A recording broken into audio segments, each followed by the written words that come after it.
Welcome to VHS Voyage, where we're on a journey to find, watch, and discuss movies on VHS we've never seen or never knew existed. I'm Matt. I'm Devin. Today's episode, we're going to take a look at Brazil.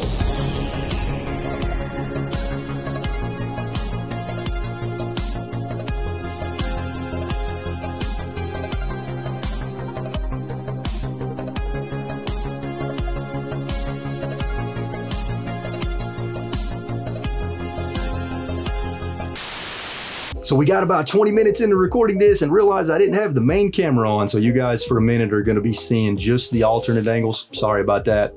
But you will see the main camera later on in the video. All right, ladies and gentlemen, boys and girls, this is going to be a wild episode because we're talking about, of course, Brazil. Now, this is a movie that Devin has seen, but I have not seen. So you're getting one of these episodes today.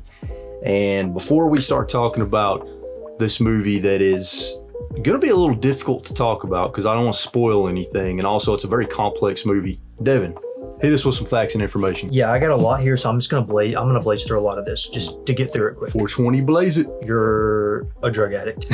This is directed and written by the great Terry Gilliam, one of my favorites. Love this dude. Should I go over the other movies he's done, or should I just keep going? Well, we know, let's see, Fear and Loathing in Las Vegas, Monty Python and the Holy Grail, 12 Monkeys, 12 Time Monkeys. Bandits, Fisher King, The Adventures of Baron Munchausen, Dr. Parnassus, Brothers Grimm. IMDb, second most popular movie we've ever done. Really? Yeah. Okay. Only behind Heat, which is like one of the most popular movies ever made. So all right, IMDb. 200,000 logs here. That's a lot. Yeah. IMDb, I'm gonna say 7.8. It's 7.9. It should be higher. Okay. I'm just gonna say that it should be higher. It should be higher for sure. Rotten Tomatoes, critic, I'm gonna say 80, Way higher. 90. You got to go up. Oh, 96. 98. Nice. Yeah, 98 That's awesome. critic. Audience is lower, but it's still super freaking high. Yeah, so audience almost say 88, Yeah, it's 90. 90. So this stars the acclaimed Jonathan Pryce in the lead role. This dude, you're gonna know this guy. He's a very famous character actor, Oscar nominated. Just very like you'll recognize him for sure. Robert De Niro in here in a little bit of a smaller role. He wanted to work with Terry Gilliam. That's why he did this. Gotcha. Kim Greist. Ian Holm is in this. I fucking love Ian Holm. That's Bilbo Baggins, of course. Yeah, right. And Fifth Element. I didn't stuff rank like it. that. Who was he in this movie? He's the boss. Bob Hoskins is in this as Also well. R.I.P. Also, we just spoke on Game of Thrones. A lot of British actors that you're going to recognize from Game of Thrones, Harry Potter. So De Niro wanted to play Jack, the butcher guy, like the guy that cuts people up. But Terry had already given the role to the guy that did it, so he was like, I can't, like, I'm not breaking my word. Gotcha. So De Niro took the role of Harry Tuttle, which might be my favorite name for a character in a movie ever. So apparently De Niro was hard to work with because he's so meticulous and like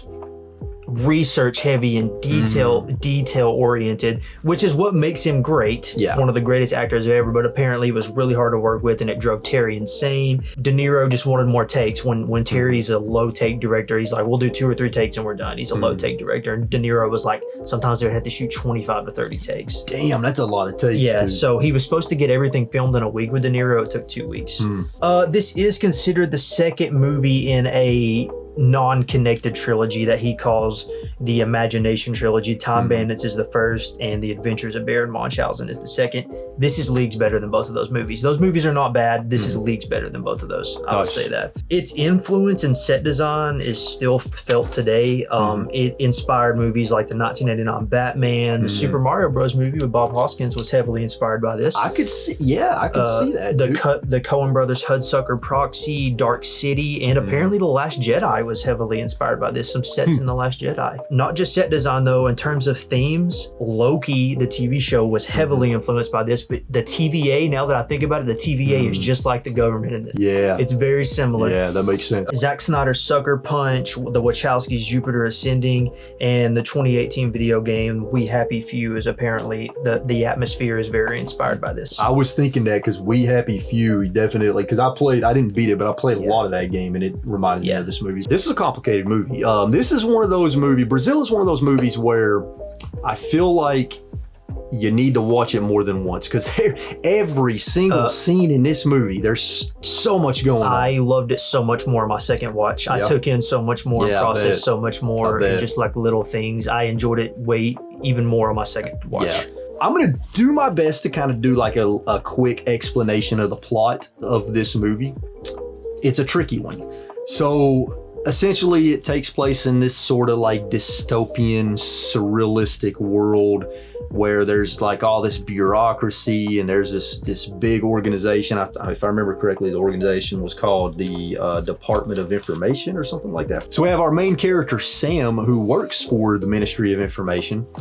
And the movie opens up with another man that works in the Ministry of Information, and he's in his office and he's like printing off some stuff, and he's trying to kill a fly, and a literal fly, a bug, falls into the printer or the typewriter or whatever, and it causes it to mistype one letter on the last name of one person on a sheet that gets printed out. Mistypes it from Tuttle to Buttle. This is important because it leads to the wrongful arrest of a man named Archibald Buttle, whereas they were trying to arrest someone with the last name of Tuttle, who they believed was the leader of a terrorist organization. Eventually, our main character, Sam, who has this kind of drab existence, has this really just terrible looking job for this organization, and he ends up getting assigned to go talk to the wife of the man that was wrongly arrested. And he also has a lot of daydreams, or not daydreams, literal dreams, where he's like in this fantastical dream world where he's the hero saving a damsel in distress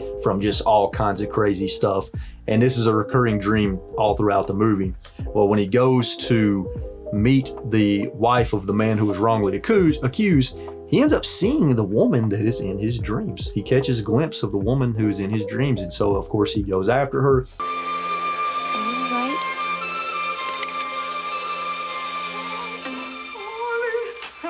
Mrs. Buttle, are you all right? It's you. Wait, stop, don't go! Inadvertently, she gets caught up in all this in a negative way, and he tries to get her out of it. But I mean, I guess at its core, you could say from a simplistic point, it's about a man, there's a cog in the machine. He has a recurring dream that he wants to almost like live out. You know, obviously I don't want to spoil too much in this movie because it's 100% a movie you should watch. So I figure what we'll do is we'll just kind of go through and talk about different things we like about the movie, scenes we like, and that sort of thing. So we can just go back and forth. So what do you want to talk about? I think we should just get it out of the way. The production design is absolutely unreal. Unreal. I can't even, like, I'll just put some shots like in some sets in the video right now so that people can see it. It's I don't even know how they did it. Yeah, I know. It's wild. I'm just like, how did they even do this? Yeah. Also, it had such a low budget. Yeah, the set. Yeah, that's one of the things I was going to mention too. Is the set design is just unbelievable. Yeah. The set design, the costume design. There's so many details just everywhere. The Yes. special effects were great. Like the dream sequences. Yeah, look those are phenomenal. beautiful. Yeah, those they are awesome. The music in those is so good. Yeah. Like, I love those scenes. Yeah, a couple of things I like. Two things. It has a very dark and surreal tone to it throughout the entire movie, but it also has a little bit of slapstick at times. It's a satire. This movie is 100% a political satire. Yeah, and a satire on like people constantly wanting plastic surgery and stuff. So in my notes, ahead of the time and some of its themes. Yes. So I put political and media response to terrorism. Yeah. The way that they cover it up and the way the media talks about it and responds to it and politician response to it. Plastic surgery and insecure comparison society we live in now is heavily explored here. Also the oversaturation of advertisement. Yes. There's a scene where they're driving down a highway and the whole thing is just billboards. Yeah. So it's like they're looking at like, oh, look at that scenery. But it's just a billboard. So it's almost like us staring into like the world that we see now where we don't actually view the world. We view it through a screen and through advertisement and through all this stuff. So it's super ahead on some of its themes. For sure. There's another theme that's very ahead of its time on. So, you know, the whole restaurant scene where he's eating with his mom. First of all, that scene was just insane. The whole scene was insane. His mom's wearing like a hat, a shoe for a freaking hat. Yeah. The waiter is like, the food they bring out is just like this slop that's like flavored after certain things. And the waiter gets mad at Sam because, you know, while Sam's ordering, and it's just like, the people and everybody in this movie is so weird, so surreal. But one thing about that scene, so throughout this movie, there's like terrorist bombings, and while they're eating at the restaurant, the restaurant gets bombed. But they sit there and they just continue eating as if nothing is even happening. Yep. And that kind of reminds me of just everything that's going on nowadays. There's so much insanity going on, so much violence and insanity going on that people are so used to it that it's just like it doesn't faze anybody anymore. A little detail with that, like in the movie, they have no, so you said they have no reaction to it. Yeah. But when he has his almost breakthrough, he reacts to terrorism differently. He does. When he sees the terrorism later, he sees the horrors of it up close and personal. He sees the bodies and the death and the violence, and he views it through a completely different perspective because he's changed his view on life and he's broke out of this system that he lives in. Really, Sam? Won't you do something about these terrorists? It's my lunch hour. Besides, it's not my department. So, this is a Christmas movie. Yeah, I do. Yeah. When we started the movie, I was thinking the same thing. So I'm a big, I like your traditional Christmas movies, it's about Christmas. Home Alone, all that, stuff like that, stuff you watch at Christmas. But the Christmas movies I really like are when it's just the background is set in Christmas. Yes. So this movie just takes place during Christmas time. It has no themes of Christmas, nothing like that, but so some of the sets are Christmas based. And I like movies like that. Like I'll watch Eyes Wide Shut, Stanley Kubrick's movie, at Christmas time because it's set at Christmas. The movie's about sex cults, okay? Yeah. So it has nothing to do with Christmas, but that's the kind of Christmas movie I like. Yeah, dude, I was thinking the same thing because just this kind of like cold and drab environment, and you got Christmas trees every now and then, and Buying a Christmas present for your mother? What? Oh, yes. So another scene that I really liked is when you got Bob Hoskins and the other dude in Sam's apartment just destroying the place. And then Harry Tuttle, Robert De Niro's character, the supposed leader of this terrorist organization, shows up. He pulls a panel off the wall. And these guys are in suits because it's really cold in Sam's apartment. So I guess they're in suits that like keep them warm or whatever.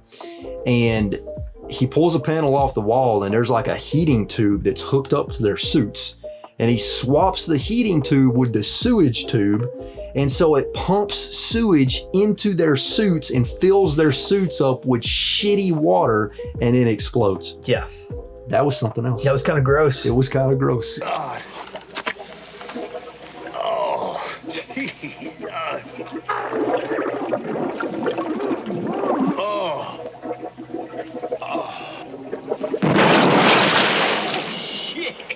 You feel like happy throughout this movie. It's like, oh, this is funny. Yeah. This is cool. This is awesome. But then it just leaves you feeling like, damn. It reminded me of Stanley Kubrick's Dr. Strangelove because that's also a political satire. And you watch Dr. Strangelove and the whole time you're like laughing. You're like, this is funny. Like this is a good comedy. Mm-hmm. And then the movie ends and you're like, shit, I just realized what this was really like all about. Yeah. So did you want to say anything about Sam's dream sequences? They're almost confusing. Yeah. In a way. Like there's just, he's obviously viewing himself as like this hero, right? The man that saves the day. He's fighting a samurai. He's an angel that can fly. Yep. He's in armor. He's got beautiful hair now because he's balding in the real world. And she is just beautiful damsel in distress in the dreams, whereas in the real world, she's just kind of average. Yeah. It's almost hard for me to talk about because I still don't even know if I've fully processed or understood a lot of the dream stuff. Even after a second watch, it's like, I mean, I get why he's dreaming because he's dreaming of the life that he wants, but it's almost hard to talk about those scenes. This is a movie that fires on all cylinders. Fantastic set design, fantastic costume design, phenomenal cinematography, top-notch acting, just like everything about this movie is incredible, and it is a surreal, just nightmare. I mean, the whole movie isn't nightmare, but a lot of it is, and it's a wild ride. Yeah. And I didn't know what I was getting into because I didn't know anything about this movie. Nothing going into it. So it was a very, very pleasant surprise. What are your final thoughts? Yeah, I love this movie. The past few years, I've been putting together a list of what I think the top 100 movies are. This is easily in that list. I haven't found 100 yet, but this is part of like the 70 that I have found. I think it's one of the 100 best movies ever made. Its influence, like I said, is still felt today.